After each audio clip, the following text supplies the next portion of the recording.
নমস্কার বন্ধুরা, আমি রত্না আবারও চলে এলাম আর একটা নতুন রেসিপি আজকে দেখাবো। নিরামিষ ময়দার একটা রেসিপি যেটা আমাদের নিরামিষের দিনে খুবই খেতে সুস্বাদু আর একদম ভিন্ন স্বাদের খেতে হয়। এটা মেনলি মায়াপুরের একটা সবজি বলতে গেলে। তো দেখো বন্ধুরা, আমি এখানে প্রায় 1 কেজির মতো ময়দা মেখে নিয়েছি। কোনো ময়াম দিইনি, এমনি জল দিয়ে মেখে রেখে দিয়েছিলাম আধ ঘন্টা। আর তারপর এইভাবে জল দিয়ে ময়দাটাকে ভালো করে চটকে চটকে ধুয়ে নিতে হবে। যতক্ষণ পর্যন্ত এইরকম সাদা একদম আঠালো যে দেখতে পাচ্ছ একদম সাদা জলটা বেরোবে, ততক্ষণ পর্যন্ত এইভাবে ময়দাটাকে কজলাতে হবে। এইভাবে কজলাতে কজলাতে এক সময় দেখা যাবে ময়দা থেকে এইরকম সাদা অংশটা বেরোতে আর বেরোচ্ছে না। তো যতক্ষণ এইরকম সাদা অংশটা বেরোবে ততক্ষণ ধুতে হবে। এই দেখো বন্ধুরা, আমার আর কিন্তু সাদা অংশটা বেরোচ্ছে না, যা বেরোনোর বেরিয়ে গেছে। আমি জল দিয়ে ভালো করে ধুয়ে নিয়েছি। এবার একটা পুরো একদম অন্য রকমের একটা কি বলবো, ডো তৈরি হয়ে গেছে, দেখতেই পাচ্ছ একদম। তো এই জিনিসটা পুরো একদম সেই চর্বির মতো বলতে গেলে। তো যাই হোক, এবার আমি জলটা ফেলে দিয়ে একটু জল ঝরিয়ে রেখে দেবো কিছুক্ষণের জন্য। এর ভিতরে যতটা জল আছে বেরিয়ে যাবে। দেখতেই পাচ্ছ বন্ধুরা, একদম জল ঝরিয়ে আমি একদম রেখে দিয়েছি। এবার আমি এই ডো থেকে ছোট্ট ছোট্ট করে একদম কেটে আমি তেলে একদম ছাকা তেলের মতো করে ভেজে নেব। তো একটুখানি করে কাটলে বন্ধুরা একদম ফুলে একদম রসগোল্লার মতো বড় বড় হয়ে যায় তেলের মধ্যে দিলে। তোমরা দেখতেই পাবে আমি আস্তে আস্তে ভাজছি। তো বন্ধুরা, এই রকম সবজি তো অনেক দিন থেকে ইচ্ছা ছিল এরকম একটা সবজি বানাবো। তো আজকে সেই সুযোগটা হয়েছে এবং আমার মনে হলো তোমাদের সামনে তুলে ধরা উচিত, কারণ নিরামিষের দিনে খুবই সমস্যা হয়। তো সেই জন্য আমি ভাবলাম তোমাদের সাথেও শেয়ার করি। তো দেখো, আমার তেল গরম হয়ে গেছে। আমি একটু একটু করে পুরো এই রকম দিয়ে আস্তে আস্তে করে ভেজে নেবো, ছোট ছোট করে লেচি করে দিয়ে দেবো।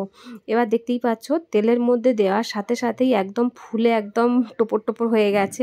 তো কি সুন্দর দেখতে লাগছে, দেখলেই মনে হচ্ছে যেন রসগোল্লা। তো এইভাবে পুরো সুন্দর করে এইরকম পুরো ডোটা ছোট্ট ছোট্ট করে ভেজে নেব। ভেজে নিয়ে আমি পুরো সবজিটা রান্না করব। দেখো কিভাবে করছি, দেখতেই পাচ্ছ বন্ধুরা কি সুন্দর একদম গোল গোল হয়ে ফুলে গেছে। তো এইভাবে পুরো আমি ময়দাটাকে ভেজে নেব। যে ময়দাটা ধোয়া আছে তোমাদের দেখালাম, সেইটা ভালো করে এইভাবে ভেজে নেব, ছোট্ট ছোট্ট করে লেচি করে ভেজে নেব পুরোটা। তো নেয়ার পর তো দেখতেই পাচ্ছ কি সুন্দর ফুলে গেছে। তো এই রকম লাগবে। তো এবার আমি এই তরকারিটা আলু দিয়ে করব, একদম ডালনা করব যাতে বলে। তো সেইভাবে আমি একটু হলুদ দিয়ে একটু অল্প নুন দিয়ে আলুটাকে ভালো করে ভেজে নেব লাল লাল করে। তো দেখো আমার আলুও ভাজা হয়ে গেছে। তো এইভাবে আমি আলুগুলো এবার তুলে রাখবো, দিয়ে আমি রান্নাটা বসাবো একদম সিম্পলভাবে। তো আমার তেল গরম হয়ে গেছে, গোটা গরম মশলা, শুকনো লঙ্কা আর জিরে ফোড়ন দিয়েছি। কতটা অল্প তেলে রান্না করছি তোমরা দেখতেই পাচ্ছ বন্ধুরা। তো এই তরকারিতে বেশি তেল মশলা অতটা লাগে না। এবার আমি দিয়ে দেবো আদা, টমেটো আর অল্প কাঁচা লঙ্কা বাটা। এটা ভালো করে কষিয়ে নেব। এটা তোমরা দেখতেই পাচ্ছ বন্ধুরা। এবার এই জিনিসটা ভালো করে কষিয়ে নিয়ে একদম তেল ছেড়ে দেবে যখন, তখন আমি অন্য মশলাগুলো অ্যাড করব। তো এখানে আমি বেশি কিছু মশলা দেব না, নুন, হলুদ আর লঙ্কা, জিরে গুঁড়ো, ধনে গুঁড়ো, একটু ভাজা মশলা আর অল্প পরিমাণে গরম মশলা। তো এই মশলাগুলো আমি দিয়ে দেবো, দিয়ে ভালো করে আমি মশলাটাকে সুন্দর করে একদম দানা দানা যতক্ষণ না হবে, দেখতেই পাচ্ছ তেল ছেড়ে দিয়েছে। তো এবার আমি এইভাবে ভালো করে মশলাটাকে কষিয়ে নেব। সামান্য একটু জল দিয়েছি, জল দিয়ে ভালো করে মশলাটাকে কষাতে হবে, কারণ মশলার গন্ধ ছাড়লে বিচ্ছিরি লাগবে খেতে। তো সেই জন্য ভালো করে কষিয়ে নিয়ে আমি নুন অ্যাড করে দিলাম যতটা লাগবে। এবার আমি মশলাটাকে কষিয়ে নিয়ে অল্প পরিমাণে চিনি দেব, যাতে এটা নিরামিষ তরকারি। তো সেই জন্য একটু চিনি দিলে ভালো লাগে। তোমরা নাও দিতে পারো, তোমরা এটা স্কিপ করতে পারো। তো আমি একটু চিনি দিই নিরামিষের দিনে। আর এর সঙ্গে অ্যাড করব একটু হিং। নিরামিষি তরকারিতে একটু হিং দিলে ভালো লাগে, তো একটু হিং দিলাম। তো তোমরা এটা নাও দিতে পারো, আমি এটা অপশনাল দিলাম, কারণ আমি নিরামিষের দিনেতে তরকারিতে দিই। তো মশলাটা আমার ভালোভাবে কষানো হয়ে গেছে। এবার আমি ভেজে রাখা আলুগুলো আমি দিয়ে দেব কড়াতে,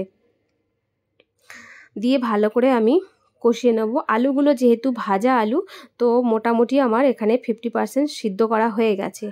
তো বেশি কষলে আলুগুলো এখান থেকে গাগুলো ভেঙে যেতে পারে, তো ওই জন্য আমি আর এখানে বেশি নাড়াচাড়া করব না। যতটা নাড়াচাড়া করা অল্প করে নিয়ে আমি এখানে যে ময়দাগুলো ভেজে নিয়েছিলাম ছোট্ট ছোট্ট করে, সেইগুলো আমি এর মধ্যে আলুর মধ্যে দিয়ে দেব। আলুর মধ্যে দিয়ে ভালো করে কষিয়ে নেব, যাতে এই ময়দাগুলোর মধ্যে মশলাটা সুন্দরভাবে লেগে যায় এবং সুন্দর খেতেও লাগে। তোমরা ঝোল ফুটে গেলেও দিতে পারো, অনেকে করে, কিন্তু আমি এটা মানে এই মশলার সাথে কষিয়ে নিই, একটু কষিয়ে নিলে খেতেও ভালো লাগে। তো কষানোর পরে আমি একটু গরম জল মানে করে রেখে দেবো, এটা ঠান্ডা জল দেব না। তো প্রায় সব তরকারিতেই গরম জল দিলে ভালো লাগে, তো টেস্টটাও হয়, আলুগুলো সিটিয়ে যায় না। তো সেই জন্য আমি চেষ্টা করি যতটা পারার মানে গরম জলটা দেওয়ার। এবার আমি কষানো মোটামুটি হয়ে গেছে, জলটা আমি অ্যাড করে দেব, দিয়ে আমি কিছুক্ষণ ঢেকে আলুগুলো পুরোটা সেদ্ধ হতে দেব। তোমরা দেখতে থাকো বন্ধুরা, পুরো ভিডিওটা দেখবে, আর ভালো লাগলে অন্তত একটা লাইক শেয়ার কমেন্ট করো। আর এই রকম নিরামিষী রেসিপি আরও দেখতে হলে আমাকে অবশ্যই জানাবে। পেজটি অবশ্যই, যদি না সাবস্ক্রাইব করে থাকো অবশ্যই সাবস্ক্রাইব করে দিও আমার চ্যানেলটা, আর পাশে থেকো বন্ধুরা। তো দেখো আমার আলুগুলো সেদ্ধ হয়ে গেছে। এবার মানে যে ময়দাগুলো দেখছো পুরো একদম সেই চর্বির মতো দেখতে লাগছে।